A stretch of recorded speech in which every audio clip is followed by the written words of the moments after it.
JP astro ലൈഫിലേക്ക് എല്ലാവർക്കും സ്വാഗതം. എൻ്റെ പേര് ജനാർദ്ദനൻ പിള്ള. ഞാൻ ജ്യോത്സ്യനാണ്.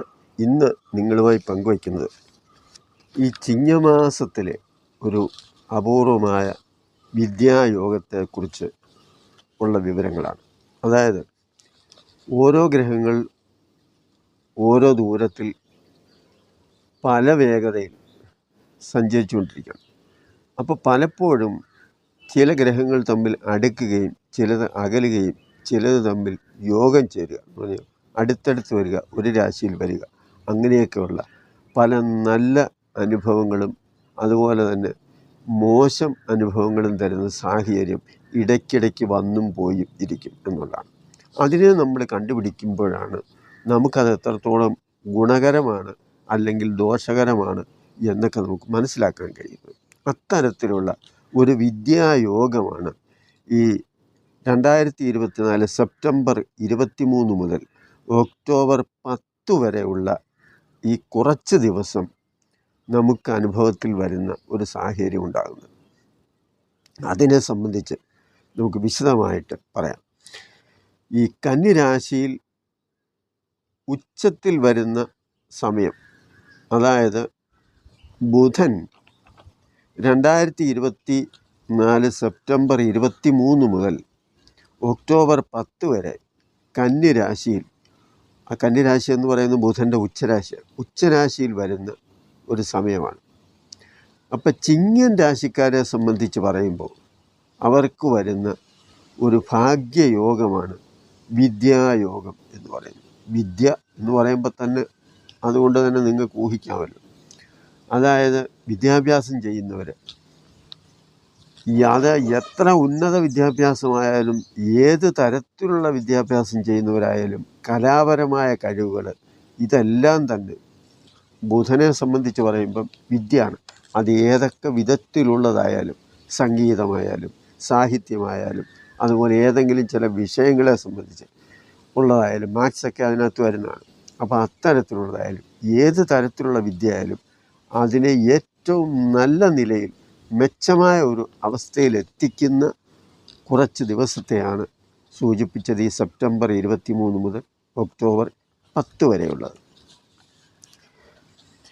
കന്നിമാസമായതുകൊണ്ട് സൂര്യനും ബുധനും യോഗം ചെയ്ത് നിൽക്കുകയും ചെയ്യുന്നു എന്നുള്ളതാണ്. കാരണം കന്നിമാസത്തിൽ സൂര്യൻ കന്നിരാശിയിലായിരിക്കും. ബുധൻ്റെ ഉച്ചരാശി എന്ന് പറയുന്നത് കന്നിരാശിയാണ്.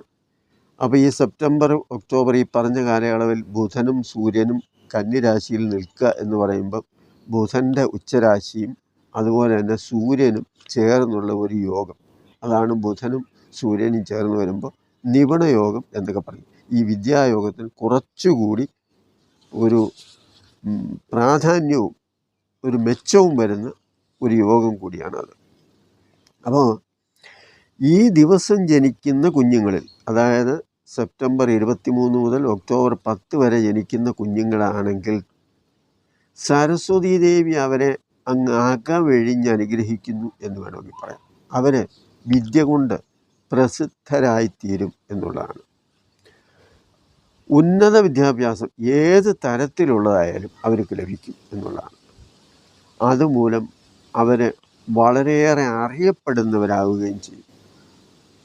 അതുപോലെ തന്നെ രണ്ടാം ഭാവസ്ഥിതി കാരണം ചിങ്ങം ലഗ്നത്തിൽ ജനിക്കുന്ന കുഞ്ഞുങ്ങളെ സംബന്ധിച്ച് പറയുമ്പം രണ്ടാം ഭാവം വാക്ക്, കുടുംബം, ധനം എന്നിവയെല്ലാം വരും.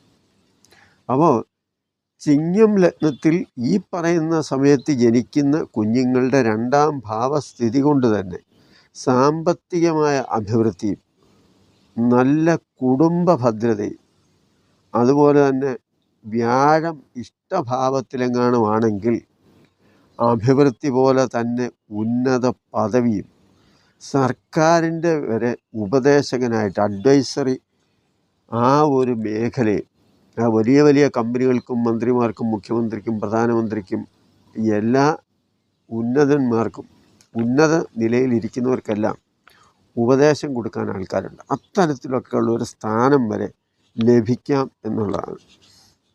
ഇനി ചിങ്ങൻ രാശിക്കൂറുകാരെ സംബന്ധിച്ചാണെങ്കിൽ ഉന്നത വിദ്യാഭ്യാസത്തിന് ശ്രമിക്കുന്നവരോ, പ്രത്യേകിച്ച് CA അതുപോലെ പിന്നെ IAS ഇങ്ങനെയൊക്കെയുള്ള ഉന്നതമായ നിലയിലുള്ള ഏതെങ്കിലുമൊക്കെ പരീക്ഷകൾ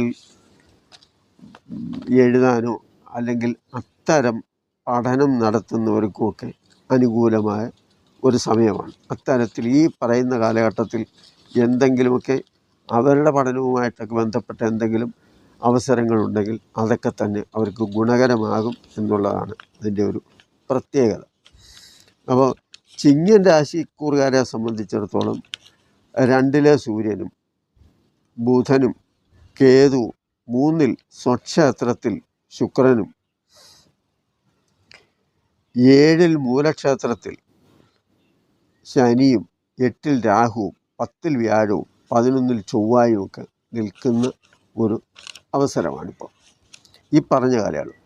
അപ്പം 4-ാം ഭാവാധിപന ചൊവ്വായ 4-ാം ചിങ്ങം കന്നി തുലാം വൃശ്ചികം. അപ്പം 4-ാം ഭാവാധിപനാണ് ചൊവ്വ. അത് 11-ലും 11-ാം ഭാവാധിപൻ 2-ലും 11-ാം ഭാവാധിപൻ എന്ന് പറയുമ്പം ബുധനാണ്. അത് 2-ൽ ഉച്ചരാശിയിലും വരിക. അപ്പം 4-ാം ഭാവാധിപൻ 11-ലും 11-ാം ഭാവാധിപൻ 2-ലും വരിക.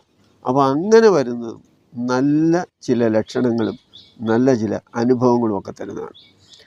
പ്രത്യേകിച്ച് civil engineering, automobile, real estate, share market, ഭൂമി, വാഹനം ഇവയുമായി ബന്ധപ്പെട്ട കാര്യങ്ങൾ, സർക്കാർ സംബന്ധമായി പ്രവർത്തിക്കുന്നവർ, അങ്ങനെയൊക്കെ ഉള്ളവർക്ക് പുരോഗതിയും അതുപോലെ തന്നെ ധനലാഭവും സർക്കാർ ജോലിയിൽ പ്രമോഷനും.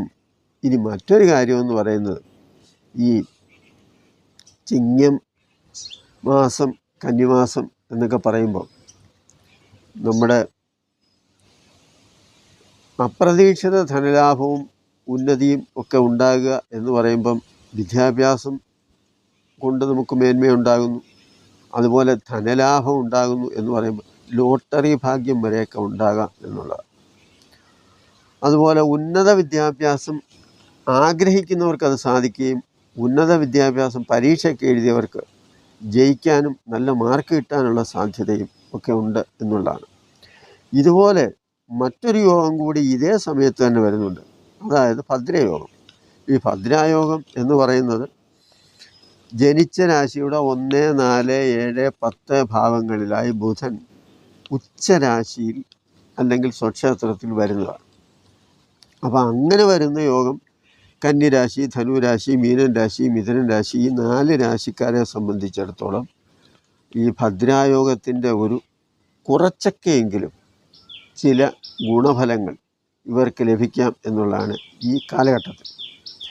അപ്പം ഈ 4 രാശിക്കും പറയപ്പെട്ട സെപ്റ്റംബർ 23 മുതൽ ഒക്ടോബർ 10 വരെയുള്ള ഈ ഭദ്രായോഗം, അതിനെക്കുറിച്ച് വിശദമായിട്ടൊന്നും ഞാൻ ഇവിടെ പരാമർശിക്കുന്നില്ല. കാരണം ഭദ്രായോഗത്തിൻ്റെ ഒരു വീഡിയോ ഞാൻ നേരത്തെ ചെയ്തിട്ടുണ്ട്.